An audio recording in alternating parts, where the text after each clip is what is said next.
मैं उसका नाम तुम्हें बताऊंगा, मगर उससे पहले तुम्हें मेरा एक काम करना होगा। शिखर के सामने बैठा शुभचिंतक उससे ये कहता है। शिखर को शुभचिंतक की बातों पर विश्वास नहीं हो रहा था और वो आग बबूला होते हुए कहता है, कैसे इंसान हो आप? मुझे मेरे पिता के खूनी के बारे में जानना है और आपको अपने काम की पड़ी है। शुभचिंतक एक शांति भरे आवाज में कहता है, मेरी बात समझने की कोशिश करो। मुझे पता है तुम पर क्या बीत रही है, मगर फिर भी मैं तुम्हें सारी सच्चाई अभी नहीं बता सकता। तुम एक बार में सारी सच्चाई सुन नहीं पाओगे। इसलिए मैं तुम्हें किसी सोच के साथ ये काम दे रहा हूं कि जाओ और जाकर भीमपुर गांव में अपना एक चिट फंड शुरू करो। शिखर आगे कदम लेते हुए कहता है, ये कोई मजाक चल रहा है क्या? आप मुझे किसी गांव में भेजना चाहते हो चिट फंड शुरू करने? आखिर क्यों? शुभचिंतक शिखर को देखते हुए कहता है, तुमने बड़े व्यापार संभालना तो सीख लिया है, मगर तुम्हें अभी भी व्यापार के लिए ग्राहक कैसे लाना है वो सीखना बाकी है। और किसी भी व्यापार के लिए सबसे महत्वपूर्ण काम होता है किसी छोटे गांव में बसे ग्राहकों का भरोसा जीतना। शिखर चिल्लाते हुए कहता है, मैं कहीं नहीं जा रहा जब तक मुझे मेरे मां बाप के कातिल के बारे में पता नहीं लग जाता। अब शुभचिंतक की आंखों से भी आंसू की एक धार बह चलती है, मानो कोई दर्द है जो शुभचिंतक को अंदर ही अंदर खाए जा रहा है। और वो कहता है, बस एक बार मेरी बात मान के तू देखो। जब सच तुम्हारे सामने आएगा तुम खुद समझ जाओगी कि मैं ऐसा क्यों कर रहा हूं।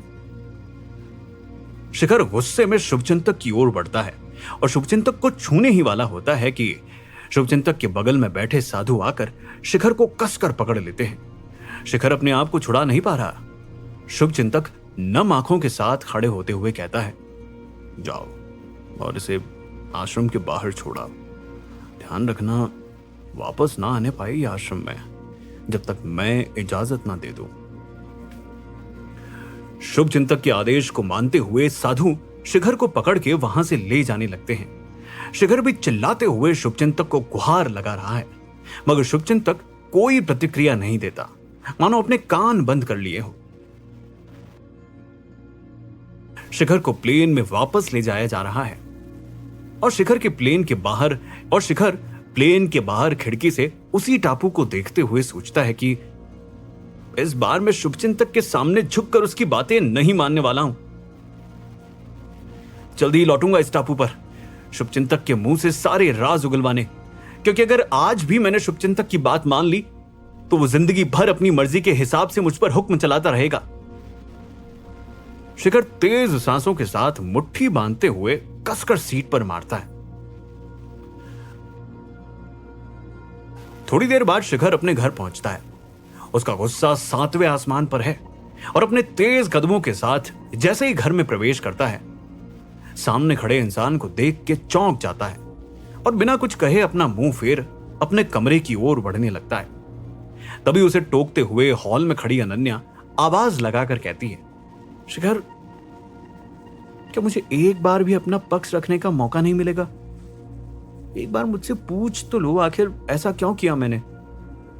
शिखर उसे नजरअंदाज करके आगे बढ़ते हुए कहता है, मुझे नहीं सुनना, चली जाओ यहां से। अनन्या भी शिखर की ओर बढ़ते हुए कहती है, मैं कहीं नहीं जाने वाली जब तक तुम मेरी पूरी बात नहीं सुन लेते। रिश्ता हमारा है, हम दोनों का, इसमें तुम अकेले कोई फैसला नहीं सुना सकते। सुनाने से पहले मुझे भी अपनी बात रखने का पूरा हक है। शिखर अनन्या को करीब आता देख पलटकर उसके सामने जा खड़ा होता है। उसे पता है कि अनन्या ऐसे हार मानकर वहां से नहीं जाने वाली और कहता है, ठीक है, तो बताओ आखिर क्या कहना है तुम्हें ऐसा जिसे सुनकर तुम्हें लगता है कि मैं अपना मन बदल लूंगा? अनन्या बड़े प्यार से शिखर का हाथ पकड़कर उसे अपनी आंखों में आंसू लिए कहती है, मेरे पास ऐसा कुछ नहीं है बोलने को जिसे सुनकर तुम अपना मन बदल लोगे। मैं तो सिर्फ यहां यह कहने आई हूं कि तुम बस मुझसे जो गलती हुई है उसे देख रहे हो। मैंने जो किया वो क्यों किया, क्या ये जानने की कोशिश की तुमने? अनन्या शिखर का हाथ अपने गालों पर रखते हुए कहती है, मैंने जो भी किया वो सिर्फ और सिर्फ इसलिए किया कि मैं तुम्हें पा सकूं, तुम्हें हमारे प्यार का एहसास वापस दिलाने के लिए किया। याद है, तुम मेरी तरफ एक नजर देखा भी नहीं करते थे, तुमने कोई और रास्ता छोड़ा ही नहीं था मेरे लिए। तुम्हें पाने का बस यही एक रास्ता मुझे दिखा और मैं आ गई तुम्हारे पास। और अगर तुम्हें अभी भी मुझे मेरे किए की सजा देनी है तो मुझे मंजूर है, बस मुझे अपने आप से जुदा मत रखो शिखर। शिखर अनन्या के गालों को बड़े प्यार से सहलाते हुए पूछता है, रख ली तुमने अपनी बात या कुछ और भी कहना है? अनन्या सर ना में हिलाती है। झटके से शिखर अनन्या का हाथ कसकर पकड़ता है और उसे खींचते हुए वहां से ले जाता है। अनन्या भी हैरान हो अपना हाथ छुड़ाने में लगी है। शिखर से गुहार भी कर रही है, मगर शिखर सीधा दरवाजे के पास जा उसे धक्का देते हुए घर के बाहर कर देता है। अनन्या पलट कर कहती है, मैं इतनी आसानी से तुमसे जुदा नहीं होने वाली।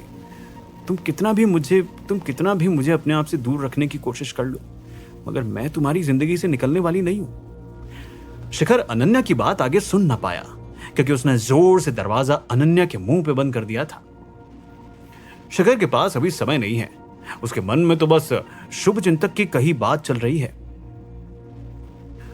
उसी रात शिखर के घर से कुछ दूर लवर्स बार में बबीता अकेले बैठे अपने डिनर का इंतजार कर रही है।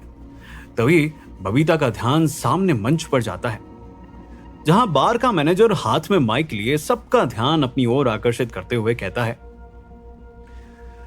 देवियों और सज्जनों, आज मैं आप सबको एक खुशखबरी देना चाहता हूं। हमारे बार के ओपनिंग की 10वीं सालगिरह है और इस खुशी में आज आप सबके बिल पे 10% की छूट है।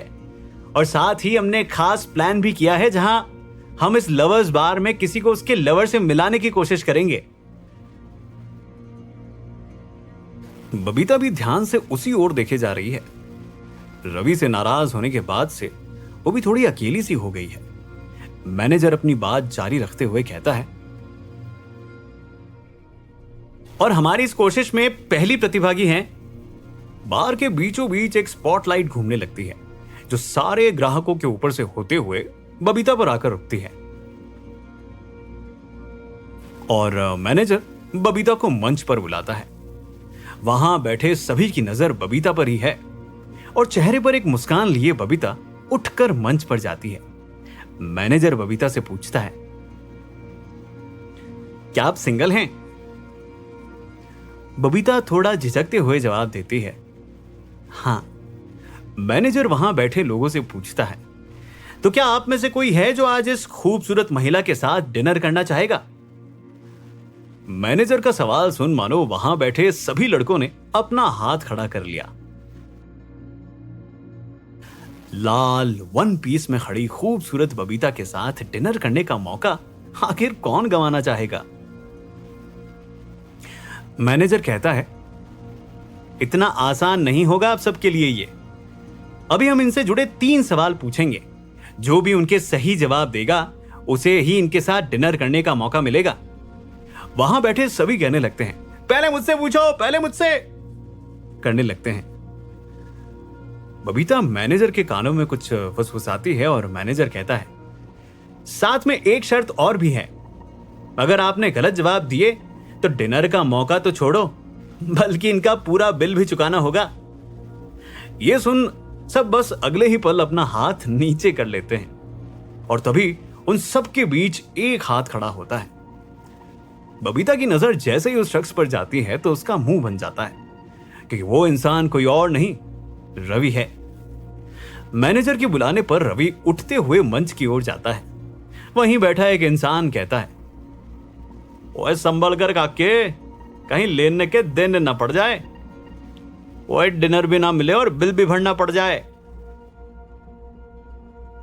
रवि बबीता की ओर देखते हुए एक मुस्कान के साथ कहता है, इनके डिनर का बिल चुकाना भी मेरे लिए किसी इनाम से कम नहीं है, और जाकर मंच पर खड़ा हो जाता है।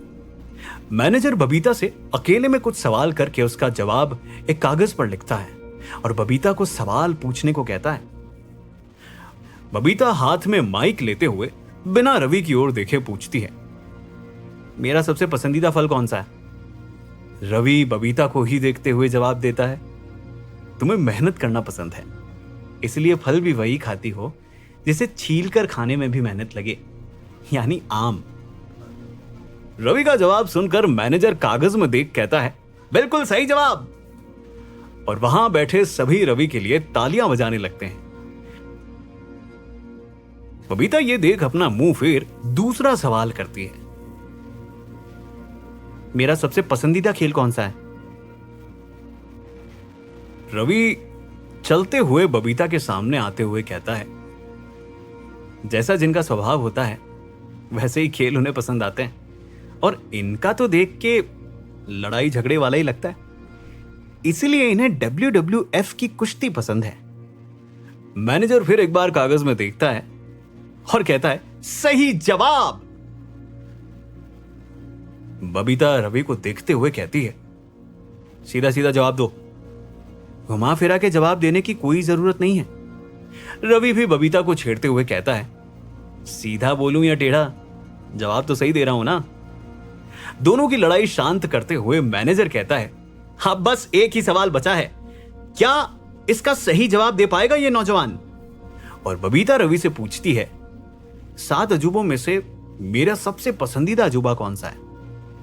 रवि बबीता का चक्कर लगाते हुए कहता है, माफ करना, मगर फिर मुझे घुमाकर जवाब देना होगा। तुम्हें जो अजूबा पसंद है वो तुम्हारी समझ से बिल्कुल अलग है। खुद तो प्यार के नाम से ही भागती हो और पसंद उस अजूबे को करती हो जो प्यार की निशानी है, ताजमहल। और मैनेजर मानो अपनी पूरी जान लगाकर माइक पर चिल्लाता है, बिल्कुल सही जवाब। वहां बैठे सभी रवि की तारीफ करने लगते हैं।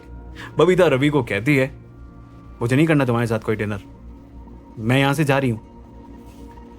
रवि बड़े प्यार से बबीता का हाथ पकड़ते हुए कहता है, इसी बात की शिकायत है ना तुम्हें कि मैं शिखर की मदद ले रहा था तुम्हारे करीब आने के लिए, मगर आज तो मैं अपने दम पर आया हूं, बिना किसी की मदद के। बस एक डिनर ही तो है, सारे सवालों का सही जवाब दिया है, इतना तो हक बनता है मेरा आज तुम पर। बबीता को रवि की आंखों में अपने लिए प्यार नजर आ रहा है और वो चाहकर भी मना नहीं कर पाती। रवि बबीता के साथ डिनर पर बैठता है और दोनों के बीच बातें शुरू होती है। दूसरी ओर शिखर अपने घर में सोफे पर बैठा है, तभी पीछे से दरवाजा खुलने की आवाज आती है। शिखर बिना पलटे कहता है, अंदर आ जाओ, मैं तुम्हारा ही इंतजार कर रहा हूं। शिखर के पीछे से कोई आते हुए उसके सामने सोफे पर बैठता है। शिखर सोफे पर आगे आते हुए कहता है, मुझे तुम्हारी मदद की जरूरत है दिनेश। दिनेश अपनी टोपी उतार बगल में रखते हुए कहता है, फोन पर काफी परेशान लग रहे थे, कहो क्या काम है? शिखर दिनेश की आंखों में देखते हुए कहता है, ये कोई मामूली काम नहीं है, यूं कह लो कि ये आज तक तुमने जो भी किया है उन सबसे ज्यादा जोखिम भरा और उतना ही मुश्किल काम है। दिनेश भी माथे पर शिकन लिए पूछता है, आखिर ऐसा क्या काम है? शिखर पलट कर कहता है, मैं तुम्हें बताने वाला हूं, मगर मेरे बताने के बाद तुम इस बात का जिक्र किसी से भी गलती से भी नहीं करोगे। दिनेश हामी भरते हुए कहता है, मैंने पहले भी कहा है तुम्हारे लिए कुछ भी करने को तैयार हूं, तुम बस बताओ आखिर करना क्या है। शिखर अपने दांत पीसते हुए कहता है, मुझे शुभचिंतक का अपहरण करवाना है। शिखर की यह बात सुन दिनेश को झटका लगता है और वो हकलाते हुए कहता है, होश में भी हो या नहीं, पता भी है क्या बोल रहे हो तुम? शिखर खड़े होते हुए कहता है, मैंने ये फैसला बहुत सोच समझ कर किया है, मुझे पता है कि क्या करने जा रहा हूं मैं, इसका क्या परिणाम हो सकता है, और मैं परिणाम के लिए भी तैयार हूं। बस मुझसे और नहीं सहा जाएगा यूं कठपुतली बनकर शुभचिंतक की हर बात मानना। मुझे मेरे घर वालों के कातिल के बारे में बताने की जगह मुझे कहीं और भेजना चाहता है वो।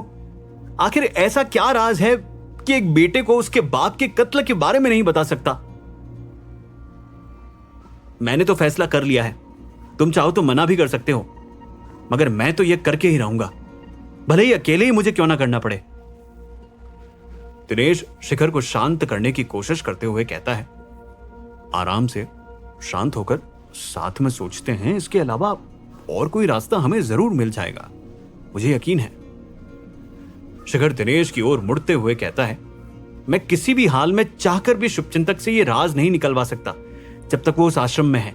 ना उसे समझाने की कोशिश काम आएगी, ना ही कुछ और। बस एक ही रास्ता है, शुभचिंतक को सामने लाकर ही सारा राज निकलवाना होगा। क्या दिनेश देगा शिखर का साथ? क्या शिखर अपने प्लान में कामयाब हो पाएगा, या उसे करना पड़ेगा किसी खतरनाक परिणाम का सामना? जानने के लिए सुनते रहिए मिलियनेयर डिलीवरी बॉय।